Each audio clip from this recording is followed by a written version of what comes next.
Zeeland krijgt 3 asielzoekerscentra, want naast Middelburg komen daar nu ook Goes en Terneuzen bij. En ondertussen komt er ook een tijdelijke opvang op Schouwen-Duiveland voor maximaal 250 mensen. En verder in deze Zeeland nu. Wethouder en glazenwasser tegelijkertijd. En lekker voetbal kijken in de pauze.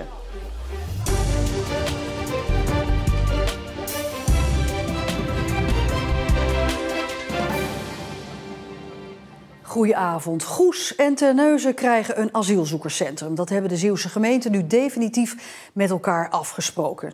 Nu is er alleen een asielzoekerscentrum in Middelburg, waar ruim 300 mensen zitten.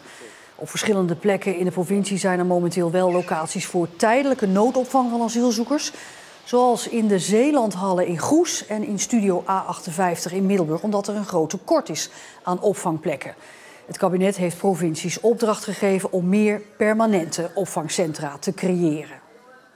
En naast mij staat burgemeester Margot Mulder van de gemeente Goes. U bent namens de Zeeuwse overheden woordvoerder op dit dossier. Even voor de duidelijkheid, want voor mensen zijn er ook wel onduidelijkheden. Want je hebt overal tijdelijke noodopvanglocaties. Goes en Terneuzen, dat worden echte permanente asielzoekerscentra. Ja, dat klopt. We moeten natuurlijk een keer af van al die noodopvanglocaties her en der. En de oplossing is natuurlijk dat je wat meer permanente, die je op zich wel flexibel in kan zetten, locaties gaat krijgen. En dat gaat Goes, Terneuzen en Middelburg doen. En er lag een opdracht van de overheid om dit te gaan doen, hè? Ja.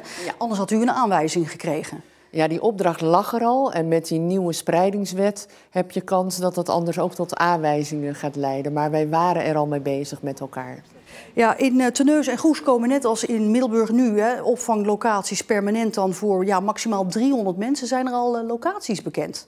Nee, in geen van de 3 gemeenten zijn al locaties bekend. Als ik voor Goes spreek, dan heeft de gemeenteraad daar al een poosje geleden wel toe besloten dat er een komt. Maar waar is op dit moment nog niet bekend. Daar gaan we nog over in gesprek met onze inwoners en met de gemeenteraad uiteraard. Ja, ook niet voor die tijdelijke opvang die er ook komt op Schouwen-Duiveland. Ook nog geen locatie bekend. Nee, klopt. U heeft het over locaties. Ja, u ziet natuurlijk ook het nieuws. In de landen waar er dan locaties bekend worden gemaakt voor tijdelijke opvang of voor permanente opvang, zie je protesten van de bevolking. Hoe denkt u dat dat in Zeeland zal gaan? Ja, we zien nu met alle noodopvang dat soms ook wel tot koudwatervrees leidt. Maar als het er eenmaal is, gaat het doorgaans gewoon goed. Dus ik verwacht wel dat het belangrijk is om een goed gesprek te voeren. Maar uiteindelijk dat het niet tot grote problemen zal leiden. Burgemeester Margot Mulder van Goes, dank u wel. Belangenverstrengeling, onduidelijkheid en burn-out liggen op de loer bij wethouders die werken in deeltijd. De wethoudersvereniging, de beroepsorganisatie van wethouders, is daarom tegen en ziet liever alleen maar voltijdbanen. Toch werken in 5 van de 13 Zeeuwse gemeentes toch wethouders in deeltijd. Marco Kleppe is glazenwasser. Maar meer mensen zullen hem kennen als wethouder van Capelle. 2 banen die hij combineert. Maar dat is niet altijd makkelijk. Ja, in het echt, je bent altijd wethouder, punt. Dat kan je niet even uitzetten, daar kan je niet even mee stoppen.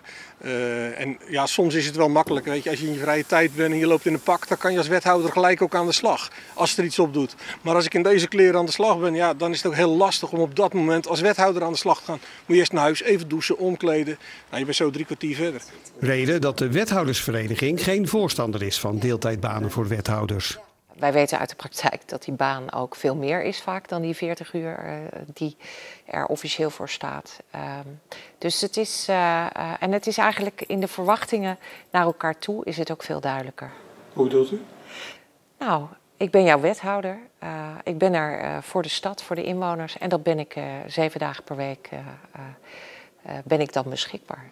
Gino de Pauw is deeltijdwethouder in Hulst en heeft daarnaast ook een bedrijf. Ik ben actief in de handel van aggregaten, dieselmotoren en scheepsmotoren, inkoop en verkoop. Hulst heeft 5 wethouders, van wie 3 parttime. Dat is bewust gedaan. Om een goede balans te zoeken in de verdeling van de portefeuilles is het soms handiger dat je het spreidt over een aantal mensen, maar ook kunt combineren. En natuurlijk ook om de werkdruk te verdelen. Bent u wel van plan om het te blijven doen, deze combinatie? Ja, mijn voorkeur gaat uit naar fulltime wethouderschap. Ik denk ook dat de gemeente Capelle dat verdient. Maar zolang daar geen sprake van is, blijf ik in elk geval glazenwasser. Want dat is ongelooflijk leuk. En je moet ook zuinig zijn op die mensen die dat willen doen. En dat is belangrijk. En daar hoort gewoon een volledige aanstelling bij. Het WK voetbal is in volle gang en dan is het soms balen dat er wedstrijden midden op de dag zijn. Daar hebben ze op de middelbare school Melea in Middelburg wat op gevonden, want de wedstrijden zijn in de kantine te zien. Zoals vandaag, Marokko tegen Kroatië. Er was een duidelijke favoriet. Voor Marokko. Voor Marokko, mevrouw. Ik denk Marokko, ja. Doen ze het een beetje goed? Kan beter. Maar het gaat goed komen. Ik heb vertrouwen in. Ja, goed team, mooie spelers en ze voetballen heel goed, vind ik. Uiteindelijk speelde Marokko gelijk tegen Kroatië. Voor de leerlingen kan de volgende wedstrijd alweer beginnen. Het is ook leuk dat er gewoon een scherm hangt, zeg maar. Zijn jullie ook een beetje voetbalfan? Ja. Nee. Jawel. Ja, ik vind het altijd wel gewoon leuk om te kijken en zo. De politie heeft in de afgelopen week 2 verdachten aangehouden vanwege een steekpartij 1,5 week geleden op het Bellamiepark in Vlissingen. De verdachten zijn een 25-jarige Middelburger en een 21-jarige Vlissinger, die een man van 27 uit Middelburg zouden hebben neergestoken. Het slachtoffer werd met spoed naar het ziekenhuis gebracht, maar verkeerde toen niet in levensgevaar. De gevolgen van de hoge energiekosten worden ook gevoeld door dierentuinen. Zo is de energierekening van Berkhof Tropical Zoo in Kwadendamme fors gestegen. Het ziet er naar uit dat het om een verviervoudiging gaat. Pittig. Ja, welke richting bedragen moet ik dan denken? 5 nullen, laten we zo zeggen. Dus dat het tikt aan. Om de kosten in de hand te houden is de thermostaat 5 graden kouder gezet en worden de dieren op een efficiëntere manier warm gehouden. Dus wat we nu eigenlijk doen, anders dan andere jaren, is de hoofdtemperatuur proberen naar beneden te halen en de individuele verblijven beter te isoleren. En om onderkoeling te voorkomen wordt de temperatuur van de dieren nauwlettend in de gaten gehouden.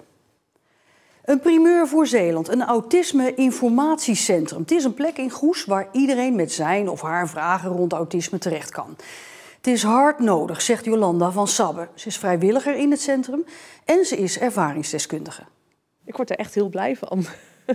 Jolanda van Sabbe is een van de initiatiefnemers van het Autisme Informatiecentrum, kort AIC. In wijkgebouw De Spinnen in Goes bereidt ze samen met andere vrijwilliger, Mirella Voice, de inloopochtend voor. Jaap uit Oost-Soeburg is een van de weinige bezoekers die geïnterviewd wil worden. Ik denk ook dat het heel goed is dat er dit soort dingen zijn, zeg maar. Waarom? Omdat ik denk dat het heel veel mensen gaat kunnen helpen. Ouders en mensen die mensen met autisme kennen, buren, noem het zo maar op. Ik denk dat het een heel goed initiatief is. Op wat voor manier kan het helpen? Dat heel veel mensen ook zien dat ze niet de enige zijn die daar tegenaan lopen. En ook zeg maar het ding kwijt kunnen en ook gewoon daar hulp uit kunnen halen. Van goh, dit wist ik niet, dit weet ik nu wel en dat kan ik gebruiken.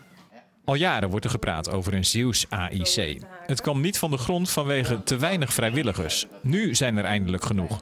Van Sabbe heeft zelf autisme en weet als geen ander hoe belangrijk dit initiatief is. Vanuit mijn eigen ervaring weet ik namelijk dat er een heel groot gat zit tussen de professionele gesprekspartner, zeg maar, en degene die je thuis naast je op de bank hebt zitten. En je bent ook gewoon op zoek naar net die schakel daartussen. En die vond ik niet hier in Zeeland. En nu is die er wel. En ik weet dat als ik vroeger, toen ik daar zo'n behoefte aan had, een AIC gehad had, dat mij heel veel geholpen had. En daarom vind ik het nu zo mooi dat ik dat dus nu met mijn vrijwilligers nu kan bieden. Mirella Voice uit Goes is moeder van een zoon van 11 jaar met autisme. Ook voor haar zijn de bijeenkomsten nuttig. Het is voor mij ook een stukje herkenning.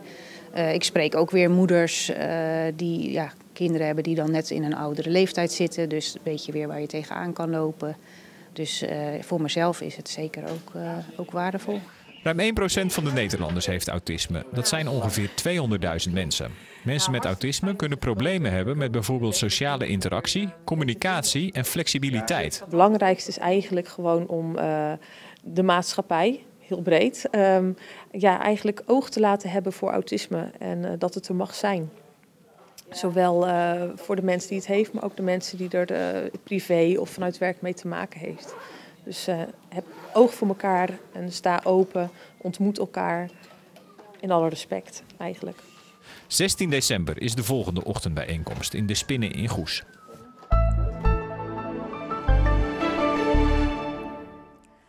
De dag begon bewolkt en winderig, maar in de loop van de middag trok er een regenfront vanuit zee over Zeeland. Morgen en vrijdag dan zien we ook nog buien, maar zaterdag lijkt droog te blijven. Straks dan ziet u nog het uitgebreidere weerbericht, maar tot zover voor dit moment deze Zeeland Nu. Graag tot morgen en nog een fijne avond.